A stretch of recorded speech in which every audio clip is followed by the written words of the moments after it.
Let's lock in. Turki Alalshikh announced one of the greatest cards of all time for Riyadh season. That's his words, and I actually agree with Turki Alalshikh. Turki Alalshikh tweeted one of the greatest cards ever on February 22nd in Riyadh. And here you see, here's the card. All right, let's see if I can make this bigger. All right. At the top of the bill, you see Beterbiev versus Dmitry Bivol, the rematch for Undisputed. To me, that is correctly at the top of the bill. They're fighting for Undisputed. Daniel Dubois, although he has the IBF, it's one that was vacated by Usyk. No disrespect, but Usyk is the top dog until proven otherwise. But still, Daniel Dubois, he earned his title by knocking out Anthony Joshua, and now he will face Joseph Parker. You have, but that's a great fight. Joseph Parker's coming off great victories over Zhilei Zhang and Deontay Wilder.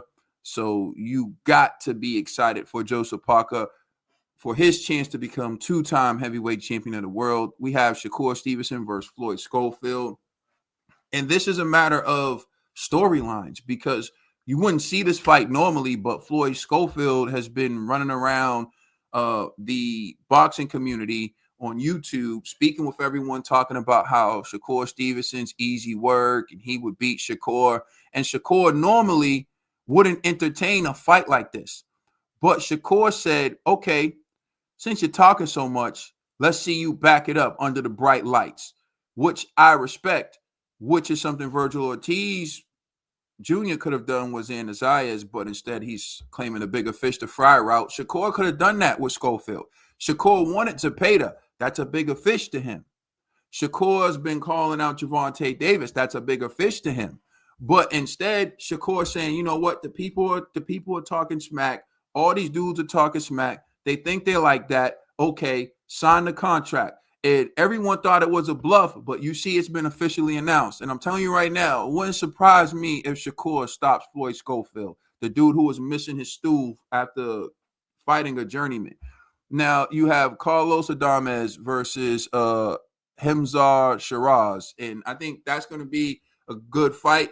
I won't give my pick on that just yet, but I think that's going to be a great fight. We have Shiraz going for a world title, and I can't wait to see that fight. I'm interested in seeing if he can pull it off. Now we have Virgil Ortiz versus Israel Madrimov, which to me, I'm going to be honest, I'm not so sure this is an upgrade from Xander Zayas because you have Puerto Rico versus Mexico rivalry. Israel Madrimov is going to have a short turnaround at the fighting on December 21st.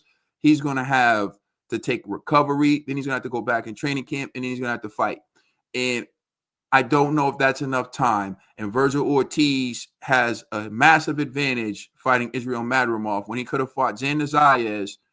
If he would have beaten Xander Zayas, it would have been a massive win for his legacy that he would have always had over Xander Zayas. He would have also added to the Mexico win column over Puerto Rico.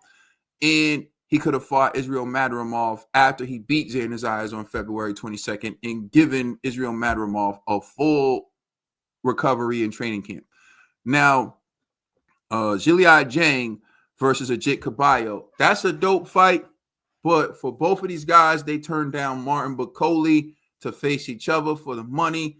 So I guess a lot of people are just fighting for the money. And one of the things we like about Turki Alalshikh is that he's putting on the big fights. But I would have loved to see Big Bang Zhang versus Martin Bakole. But apparently Zhang didn't want to fight in the title eliminator because he wanted to fight Ajit Caballo for money and vice versa. Ajit Caballo turned down Martin Bakole in the title eliminator because he'd rather fight Zhang for money. Now, Ajit Caballo, on the other hand, it's to him, it may be like pick your poison, basically, because Zhang's a power puncher, so is Martin Bakole. So Ajit Caballo was probably thinking, well, let me just, take on Zhang because he has the bigger name. Ajit Caballo is one of the biggest beneficiaries of Riyadh season, putting on massive performances. He beat the so-called scary Russian fighter, and then he beat Frank Sanchez. Although the caveats are the Russian fighter wasn't tested, and he appeared to be more hype than substance. And, Frank Sanchez, he had on a knee brace and looked like his mobility was limited. But still, you can't take away what Ajit Caballo did. Now we go to Joshua Buatsi, who has been underwhelming. Many people thought he'd be the next great thing, but he hasn't lived up to the hype. We have Callum Smith, who lost his 168-pound title to Canelo Alvarez. But since then, he's been fighting at 175, and he's been looking spectacular. He's been putting on great performances. So now Joshua Buatsi is going to be tested against Callum Smith. The question is, does Callum Smith still have enough in the tank to take out Buatsi, who hasn't really been in too many wars? This fight is a great fight. It's a pick 'em fight, in my personal opinion. I don't know who I'm going to pick yet, but I do know that if you're talking about this being like the opener to the main card, you have a great card on your hands. And that is why this is one of the greatest cards of all time.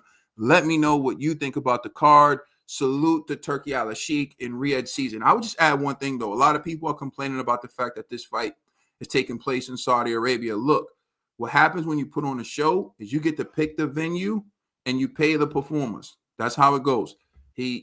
Whoever's putting up the money, they book a venue. They could book a venue in the United States. They could book a venue in the UK, but it's their money. They want it in Saudi Arabia. And there's no secret. They want Saudi Arabia to become a tourist attraction. And so they're putting on these massive events, these massive sporting events. The only thing I would say to Turki Alalshikh is it would be nice if there was a way he could make this more accessible to people who want to come and see these massive events from different countries. So, for example, if there was a way to bundle purchasing tickets to go to this fight in Riyadh season and getting a hotel room in transportation out there in Saudi Arabia. So if there's a way he could bundle this and sell like bundle packages, I think that would help actually get people to travel to Saudi Arabia. So if you went online to purchase a ticket to this fight and it came with a bundle package where you knew, like you knew the price, the set price for buying the ticket, the hotel you were going to stay at, and the transportation you were going to have, say if you rent a car or whatever the service was going to be that was going to drive you to and from and everything. If people knew that up front, I think they'd be more willing to travel to Saudi Arabia to check out the fight. Lord knows I would. So Turkey, get it in order. Unless you want to bring me as the media, and then I'll be out there. But anyways, let me know what you think in the comment section. Please like, share, subscribe. It's Caden. I'm out. Peace.